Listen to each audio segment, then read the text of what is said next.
गरीब चाची के घर अमीर भतीजी लाई इफ्तारी। या अल्लाह, आज तो इस कमबख्त चूल्हे ने नाक में दम कर दिया है। ऐसा लग रहा है जैसे चूल्हा ना होकर धुएं की चिमनी हो। अपनी चाची को इस तरह से धुएं में परेशान देखकर जोया आकर कहती है, लाइए चाची माँ, आज हम आपको रोटियां बनाकर खिलाते हैं। अरे नहीं जोया, मैं बना लूंगी। मैं नहीं चाहती कि इस चूल्हे के धुएं से मेरी हूर सी भतीजी का चेहरा काला पड़े। इतने में जोया का चाचा अनवर सिर से पांव तक मिट्टी में सना हुआ घर लौट आता है। उसके हाथों में एक छोटी सी थैली थी जिससे चाशनी टपक रही थी। उफ, अरे थैली में से ये क्या टपक रहा है? अरे माफ करना बेगम, मैं तो भूल गया था। मैं जोया बिटिया के लिए उसके मनपसंद की रस भरी इमरती लाया हूँ। इमरती का नाम सुनते ही 24 साल की जोया किसी बच्चे की तरह उतावली जताते हुए बोली, क्या सचमुच चाचा जान, आप मेरी मनपसंद की इमरती लाए हैं? मेरे मुंह में तो पा लिया। हम सब साथ में इसे इफ्तार में खाएंगे।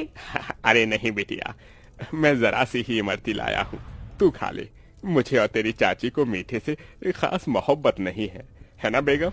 जी बेशक। असल में इमरती खाने का मरियम और अनवर का भी बड़ा मन था, मगर दोनों अपना मन मार लेते हैं। बचपन की दुर्घटना में जोया के माता पिता स्वर्ग से धार गई, जिसके बाद से जोया के चाचा चाची ने उसे अपनी बेटी की तरह पाला पोसा। उसके प्यार में कोई कमी न हो, इसलिए दोनों ने खुद की अपनी औलाद भी नहीं की। अनवर की माली हालत कुछ ज्यादा खास अच्छी नहीं थी। बस उसके पुश्तों का छोड़ा गया सालों पुराना एक कमरे का कच्चा घर और खेती करने के लिए जमीन का एक छोटा सा हिस्सा, जिस पर थोड़ी बहुत खेती करके जैसे तैसे 2 वक्त की रोटी का गुजारा चल रहा था। या खुदा, कढ़ाई में जरा सी सब्जी है। खैर, नमक प्याज रोटी से ही इफ्तार कर लेंगे। सब्जी सोया को दे देती हूँ। मरियम 3 थाली लगा ले आती है।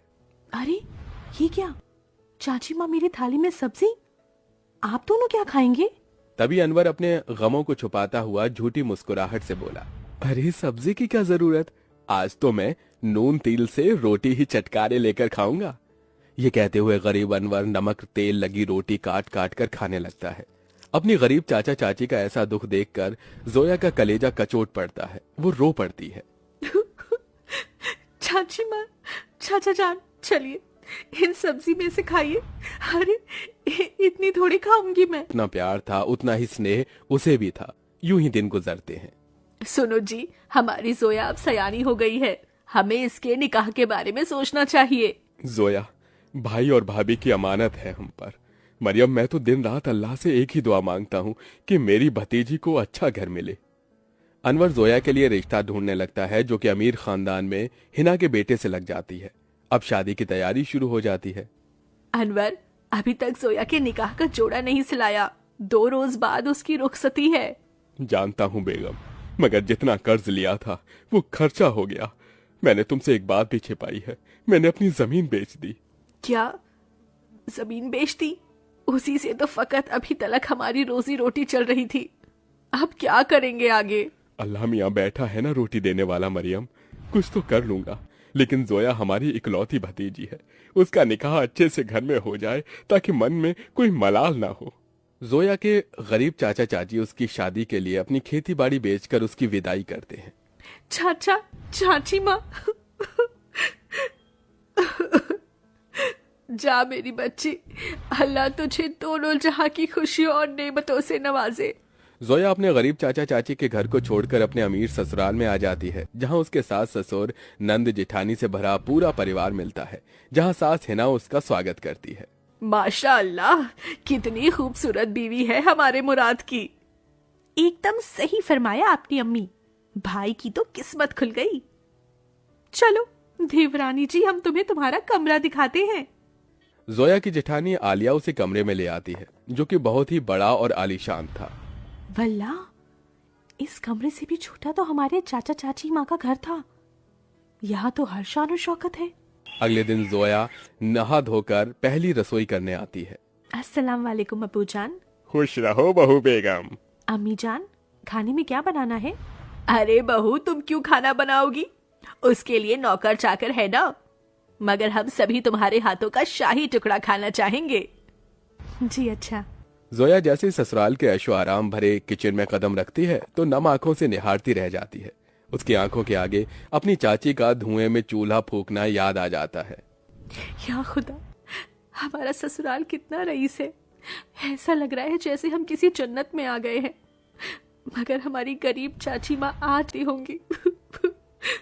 आंखों ही आंखों में जोया का उसके ससुराल में 1 साल गुजर जाता है और रमजान का महीना शुरू हो जाता है, जहां वो अपने अमीर ससुराल वालों के साथ दावतों भरी दस्तरखान पर बहुत कुछ खाती है, तो वहीं उसके गरीब चाचा चाची के हालत गरीब बदहाली में कट रहे थे। अरे क्या हुआ मरियम बेगम, अभी तक खाना नहीं लाई? मैं वजू करके कब का बैठा हुआ हूँ। जी लाई। मरियम कुछ रोटियां रखकर नमक मिर्च के साथ लाती है।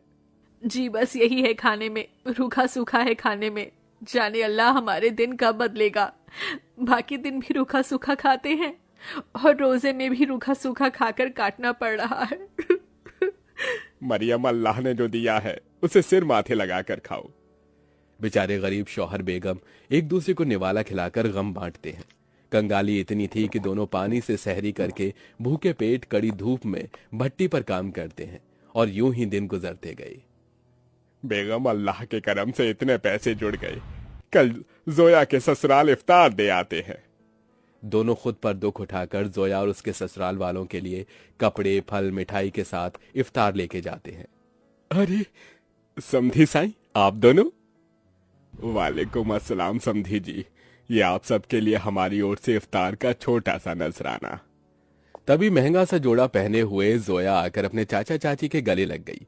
उसकी आंखों से आंसू छलक पड़े। चाची माँ, चाचा जी, कैसे हैं आप? गरीबी और गमों भरे हालातों को छुपाते हुए दोनों झूठ बोलते हैं। हम अच्छे से हैं। अरे बच्ची, तू खुश तो है? जी चाचा, मैं बहुत खुश हूँ। यहाँ सभी हमारे साथ बहुत ही अच्छे से प्यार मोहब्बत से रहते हैं। अल्लाह का शुक्र है जो तुझे इतना मोहब्बत भरा ससुराल मिला है। अच्छा, अब इजाजत दीजिए। अरे भाई जान, अभी तो आए हैं, अभी ही जा रहे हैं। थोड़ी देर में इफ्तार का समय हो जाएगा। इफ्तार की दावत खाकर जाइएगा। नहीं आपा, हमारे यहाँ बेटी के ससुराल का पानी भी नहीं पीते। हम चलते हैं, अल्लाह हाफिज। उनके जाने के बाद जोया की नंद ने कहा, अम्मी, आपने गौर फरमाया भाभी जान के चाचा चाची काफी कमजोर से लग रहे थे और कुछ परेशान भी थे। नाजमा, लाजमी है कि वो कुछ परेशानी में है। बहू, तेरे चाचा चाची बहुत ही खुददार हैं। ऐसे तो वो हमारी मदद लेंगे नहीं। एक काम कर, तू भी उनके लिए इफ्तारी लेके जा, इन्हें अच्छा लगेगा। जोया के ससुराल वाले बहुत ही खुशियों के साथ उसके गरीब चाचा चाची के लिए इफ्तार की तैयारी में टोकरे भर फल, मिठाइयाँ, बहुत सी चीजें करते हैं। 2 दिन बाद जोया अपने गरीब चाचा चाची के घर पहुंचती है। किस्मत तो देखो, उस इफ्तारी की शाम उनके घर में रोटी के लिए भी जखना लगा हुआ था। तभी कुछ लोग अलमारी, कुर्सी, फ्रिज, पलंग इत्यादि अंदर लाते हैं। ये सब किसका सामान उतर कर हमारे घर आ रहा है? जोया, तू मेरी बच्ची? अस्सलाम वालेकुम चाची माँ, क्या बात है? इफ्तार का समय हो गया और आप दोनों ऐसे बैठे हैं? हम इफ्तार करने ही जा रहे थे। तो चलिए, मैं थाली लगाकर लाती हूँ। हम तीनों चाचा चाची भतीजी एक साथ इफ्तार करेंगे। जोया जैसे ही चूल्हे के पास जाकर देखती है तो सारे बर्तन खाली पड़े होते हैं। ये देखकर उसकी आंखों से आंसू गिरने लगते हैं। चाचा चाची, इस घर से मेरी रुखसती क्या हुई? आप दोनों ने मुझे इतना पराया कर दिया कि ये तक भी ना बताया कि आप दोनों किन हालातों से गुजर रहे हैं। मेरी बच्ची, इस घर में क्या तूने कम गमजादगी उठाई थी? चाचा चाची माँ, आप दोनों ने भी तो मेरे लिए कितनी कुर्बानी दी, कितनी मेहनत मशक्कत की और मुझे शहजादी जैसा पाला पोसा। अब मेरी बारी है। इसके बाद जोया खुद अपने हाथों से इफ्तार में बहुत कुछ बनाती है। इफ्तार की दावत देखकर उसके चाचा चाची पेट भरकर खाते हैं।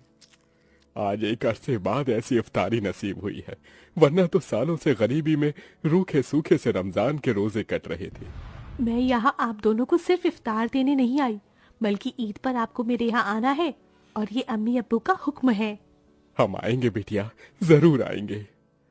जोया के गरीब चाचा चाची ईद के दिन उसके घर आते हैं, जहां उनका खूब स्वागत होता है और सभी साथ मिलजुल कर ईद मनाते हैं।